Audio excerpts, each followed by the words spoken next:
Hi guys welcome to my mini blog. तो बहुत दिन पर आउ थे स्टार्ट कली वीडियो। बहुत दिन मीन्स ऑलमोस्ट 2 to 3 months हो जाइथिबो वीडियो करू नथली मु। तो चलते देखिया कौन कौन हो स्टार्ट तो करछि।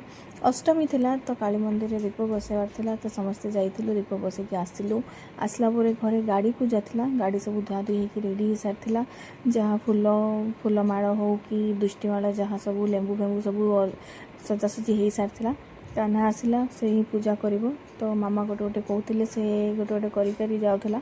तो ये नड़िया भंगा हो सारथिला, भोग फोग सब लगेला से ही आरती है। एक्चुअली कौन है वीडियो न करी करी टी अभ्यास छाड़ी जाइए, सब जिनस आगु मन पकड़ा पड़ू कि वीडियो करार अच्छी।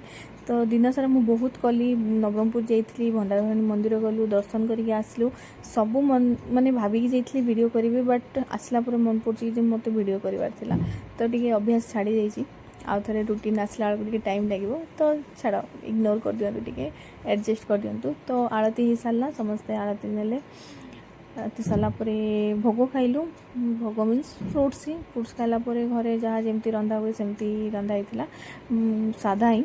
तो ये लेंबू जो गाड़ी मड़े से गला का पापा को शिखौला कान्हा, तापर कासे ही करदेला। तापर सरला संध्या गोलू आसला, दीदी आसते, दीदी चिंटू सब आसते। तो सब दीटा मंडप जाइलु बुलियाको। ये माँ को दर्शन कलु, पाखे शिव मंदिर ही अच्छी, शिव मंदिर भी गलु, सेठी भी आरती थिला। तो आरती करके पड़ा आसलु घर को। तो ये आज वीडियो भल लगे शेयर लाइक कमेंट शेयर करेंगे एंड सब्सक्राइब करें भूलें।